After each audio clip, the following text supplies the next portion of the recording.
Usually, before I go shaking my tits for the press, I like to go see how the professionals do it.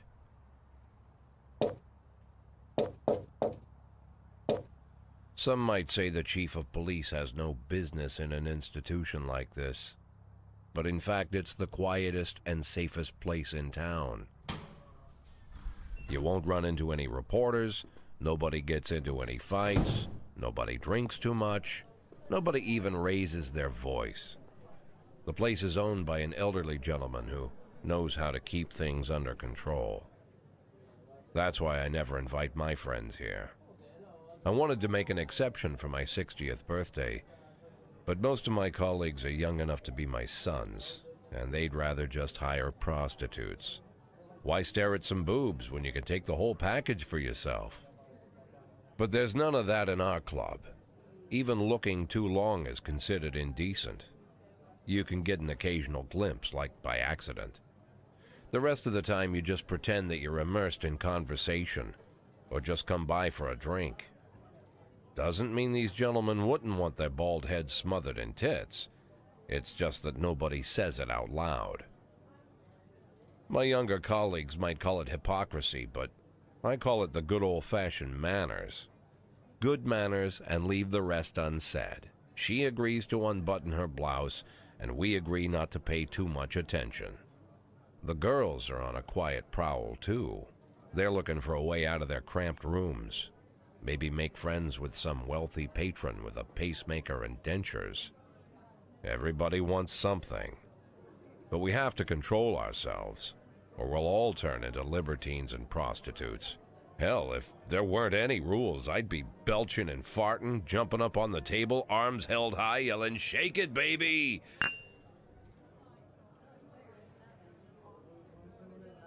No idea how I got so barbaric.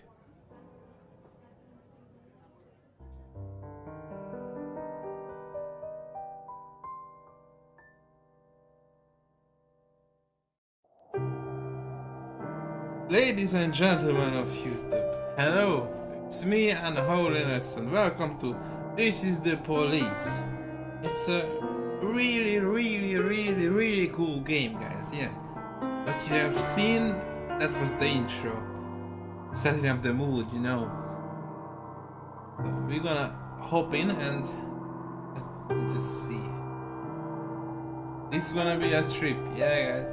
So grab a cup of coffee, have a snack, and sit tight. Yeah, it's gonna be good.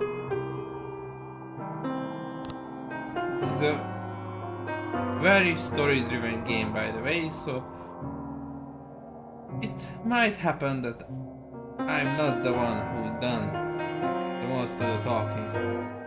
But hey, he has better voice anyway. Game. Yeah, sure.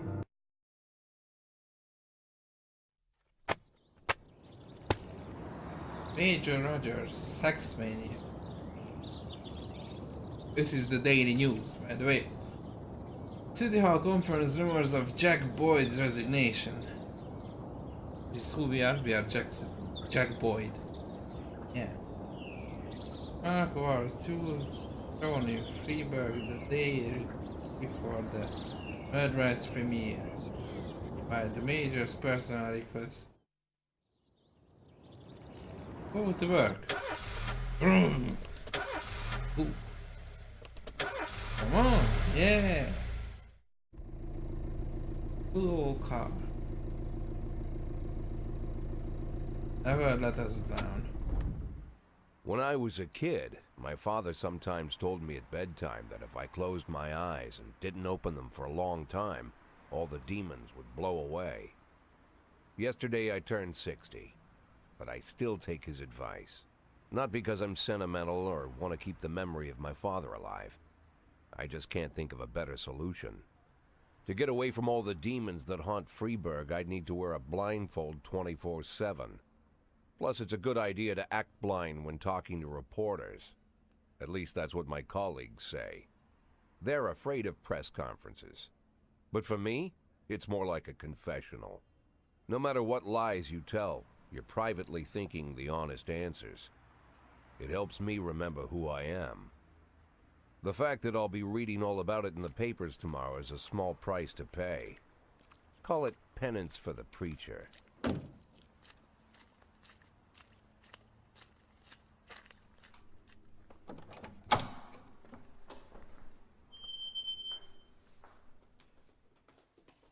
This is the first time I'm afraid of those answers my mind has given me. Not because I'm mad I'm losing my job. Though it's true, I'm mad as hell. Not because I subconsciously blame everyone else. Though I damn sure do blame them. And don't even ask me what my next move is. I can't imagine. But even that doesn't scare me. The worst thing is, I know I'm gonna have to do something. And I'll be damned if I know how far I'll go. I may have a lot of vices, but predictability isn't one of them.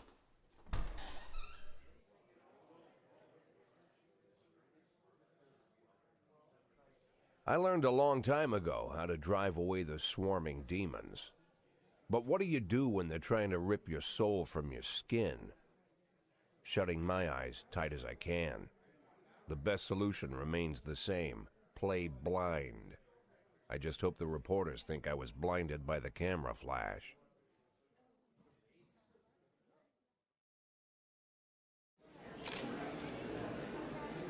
Okay. So we are going to do the interview. Good morning.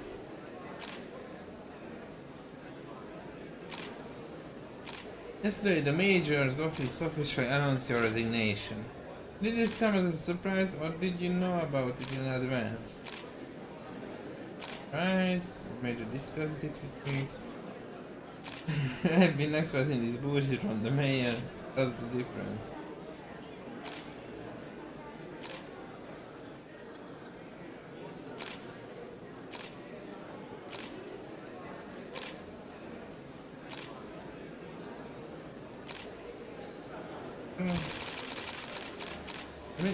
Major just told me that was a fresh face running the Freeburg PD, so no, it didn't come as a surprise. Yeah. Do you already know the name of your successor? No, I think it's a new man. I think it will be a department veteran. Who cares?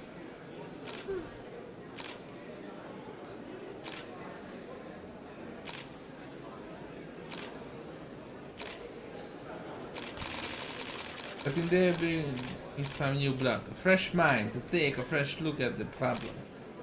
Yeah. Yeah. Fresh blood. After the recent corruption scandal, your deputy Francis Kendrick said he was looking forward to resigning. If the major offered him your position, would that change his mind? No way. He's made up his mind to leave. I don't see anything affecting the decision. Although Kendrick was acquitted, many still believe that the police are cooperating with the mafia. Do you have anything to say about this? Bullshit. Excuse me, but this is a pile of horseshit. The mafia and the police working together? Maybe they are in cahoots with the aliens? The mafia are a bunch of low-life criminals. How about someone ask a real question? Do you think your personal relationship with the major could be the reason behind your retirement? Of course it's the reason. Personal relations are very important. No matter what anyone says. Yeah.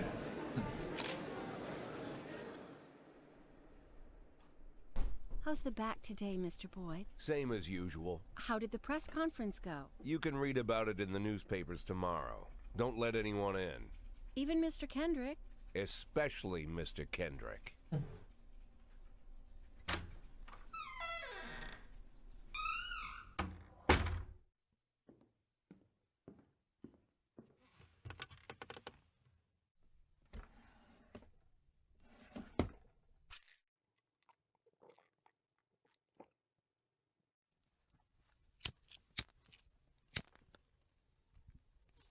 Yeah, shit.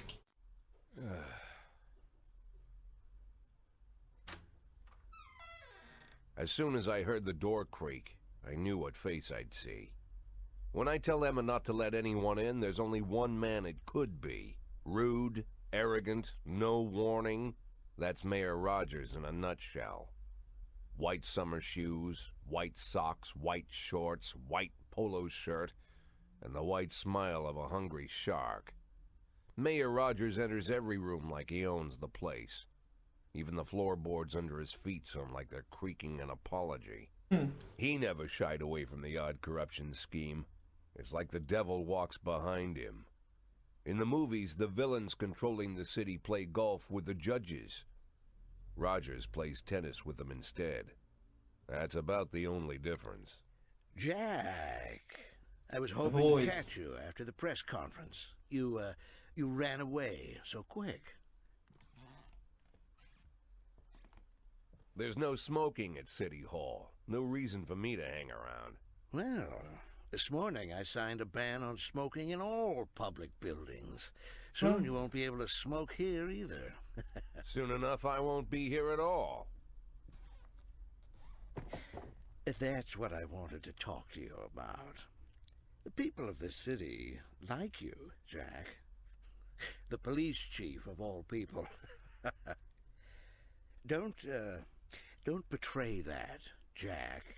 Don't get wrapped up in any schemes.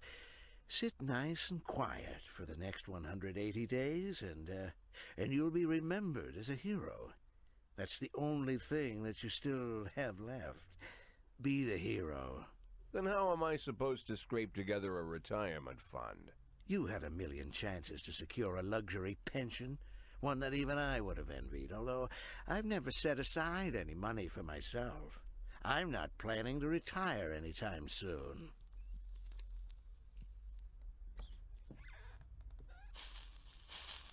Perfect. 180 days of quiet, Jack.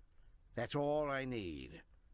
I don't have any problems with you, and you won't have any problems with me. I have a new assistant, Troy Starr. If you have something to tell me, call him. But try not to bother him. He's a busy man. I'll do my best. And quit smoking up the office. One of my friends will be using it soon.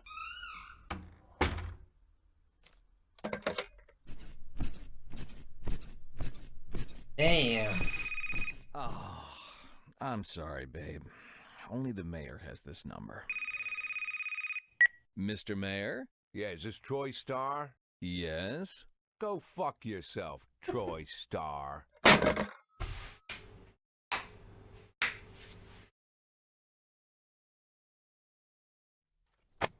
Well said, well said.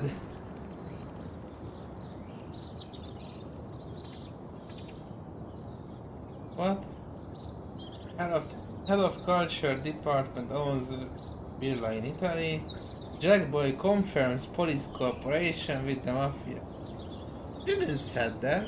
We called bullshit. What? Fuck you. What is this? Wall Street Journal or some shit? Your servant wages won't be raised this year. Go to work. Let's go, guys. Let's work.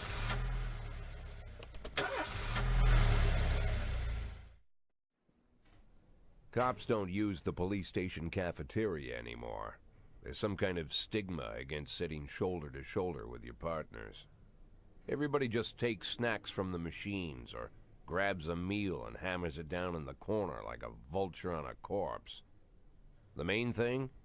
Don't look into anyone's eyes. Could be construed as an invitation to sit together.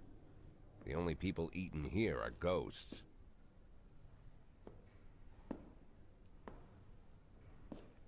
My deputy, Francis Kendrick, he recently became one of those ghosts. The subject of one of the most devastating corruption scandals in the history of Freeburg. No evidence to support the accusations, but everyone knows Kendrick's days are numbered. I need that file I asked for. Needs to be ready tonight. Francis didn't say anything, but I understood. Ghosts aren't supposed to talk. Besides, I got a feeling he was already finished.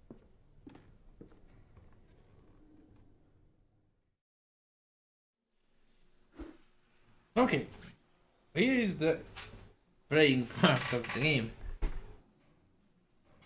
Would you like to receive tips about how the game works? Show me what you got. I'm a 60-year-old police chief a few months away from retirement. I don't need anyone telling me how to do my job. Chair up. Yeah. Show me what you got. LPD organizes upcoming work assignments in shifts for today and tomorrow. Every shift, officers respond to crime in progress, and detectives continue their investigations. You can freely move employees between shifts. Cool. All officers and detectives possess several important characteristics. Professionalism shows the overall efficiency level of your policeman. A figure around 150 is considered average. It's a top guy then. Any policeman who falls short of this mark is not entirely reliable. But those professionalism is considerably higher than the average are a safe bet, even in a pinch. An individual level of professionalism may rise and fall over the course of their career. Energy shows how tired your policemen are. The less energy your people have, the less reliable their work. And the policeman who is exhausted might fall asleep at the wheel or make a critical error on the job.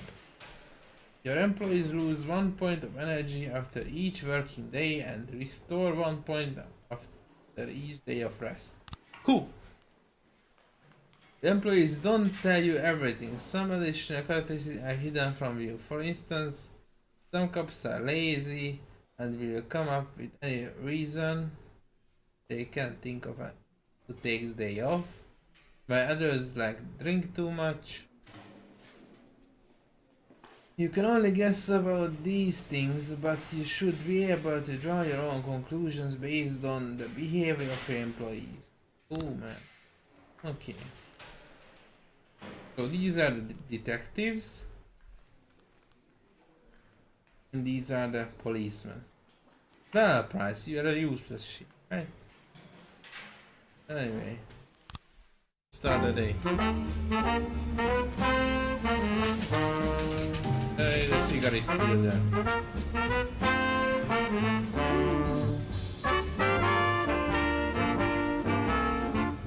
Responding to calls is the bread and butter of the police, so you need to send your officers to the crime scene before the time expires. Mark on the map shows where the call came from. The farther away the destination is from the police station, the longer it will take officers to travel back and forth. So the longer your people will be tied up and unavailable to upcoming work.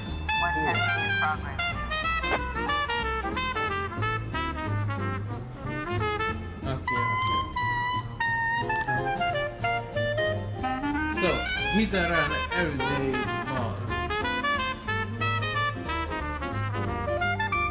A married couple exited a convenience store and saw one in the parking back or a homeless man who would been digging through the trash can.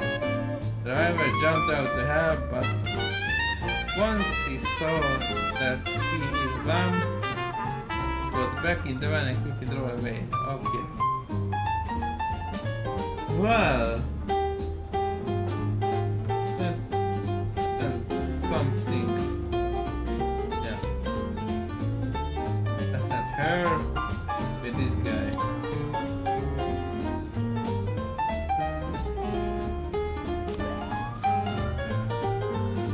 He's the most useless of the bunch. 311A in progress. Right. Theater manager reports that during a showing of Citizen Kane, a drunk man attempted to force his way into the theater carrying a snowboard decorated with the word Rosebud. When he was denied the entry, he violently attacked the cashier and got in a fight with the teacher security guard. Okay, get and like two good guys. Not the best guys though.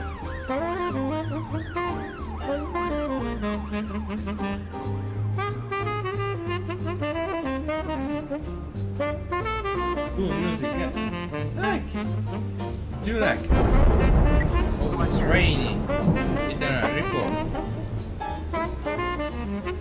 Outcomes. When everything goes well, the police catches the criminal, nobody dies. But the truth is, sometimes criminals manage to escape just right away. Dead cops are civilians. Dead cops will hurt your roster, and that is a rather major, even more than the living ones.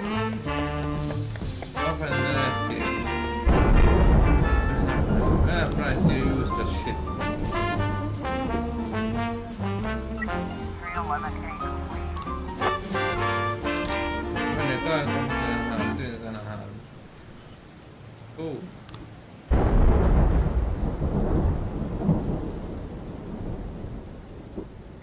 Nine testing in progress. Armed robbery. 3 teenagers armed with a shotgun robbed a videotape store and made off with their whole collection of adult movies.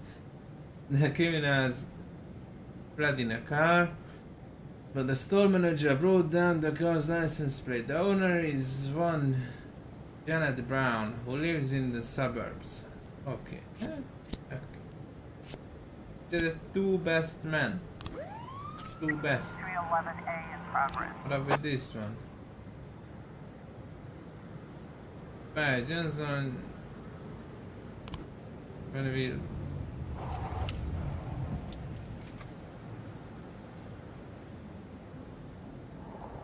Okay.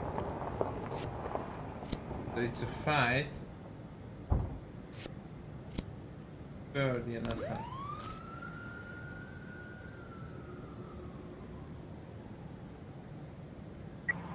A in progress. Assault. Ghetto. Passerby saw some teenager attack the elderly musician that ran away with his guitar and his money.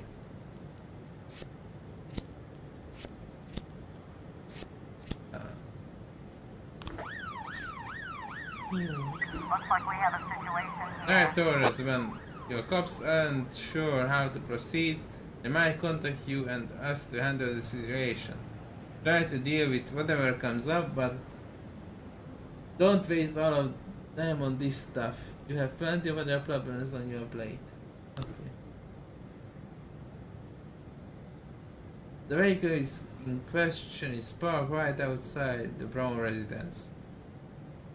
Sounds of moaning and loud laughter can be heard through the living window.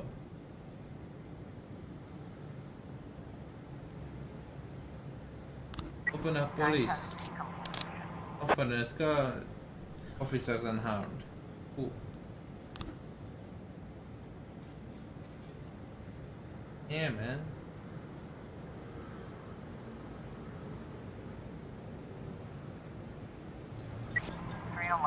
Complete. Alright, report.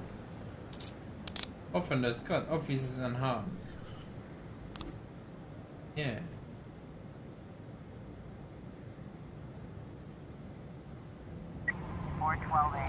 Assault. Offender escaped. Officers unharmed. Damn you, Price. Lose that shit. You can fire him.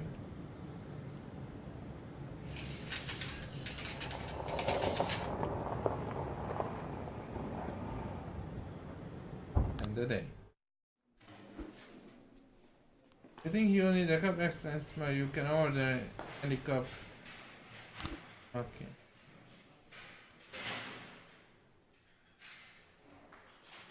Boy.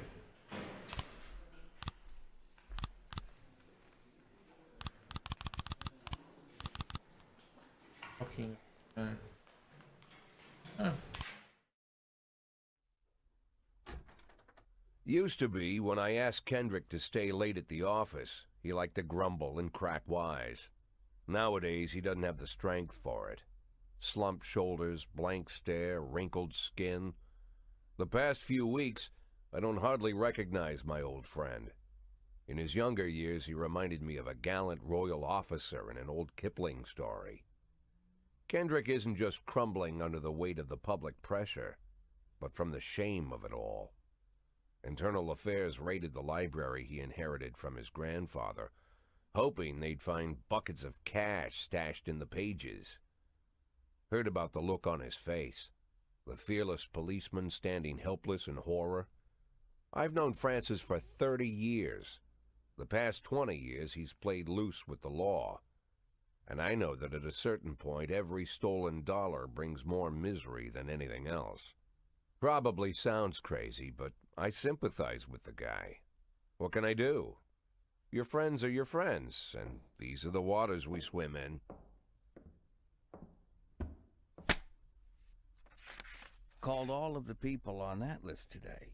Now they know you're in business, so you could get a call from any of them. You don't need to worry about any of them. I've cleared them all. And what kind of business are we talking here? It's nothing too serious, just like you asked. Should be just a few small favors. Payments will vary depending on the situation and who you're dealing with. How much are you looking to earn? $500,000. $500,000?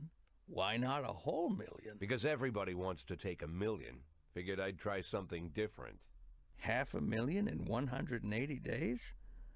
Well, you could earn it all above board if you netted all the big fish and hit all your bonuses. Never knew you for a fisherman. Well, you never got into my business, and I'm not trying to get into yours. But be careful about bringing in any other cops. Sooner or later, they'll put the finger on you. And one more thing, Jack. I remember what you said, but I should probably add one more name to that list. Christopher Sand. Sand. Oh. Christopher G. Sand. Everyone knows the name, but few could tell you who he is. The old man stays away from the spotlight. Always wears old-fashioned jeans and knitted sweaters. Gives to charity. Rarely attends social events. An avid hunter, I hear. Even dabbles in poetry. You'd never guess he's the head of the oldest and most powerful gang in the city. Goes back as far as his great-grandfather. And Sand is strict about following the old rules. He rarely involves himself in commonplace murders and robberies. Hardly needs to intimidate anyone to get his point across. The people who work for him each have their sphere. They provide protection where needed, even work with the authorities when they want to make a deal. Meanwhile, Sand pulls the strings without getting his hands dirty. People sometimes mistake his quiet approach. A couple years ago, an arms dealer decided to expand its business without asking permission, and his whole family paid the price. In 4 weeks, Sand killed 31 people. Old men, women, even a few teenagers. And Sand's people made sure every paper reported it. Frank, I don't want to hear you say that name again. Jack, please, listen to me. I'm in with these guys. We agreed, Frank. That's not the kind of business I'm into. I don't go there. Never have, never will.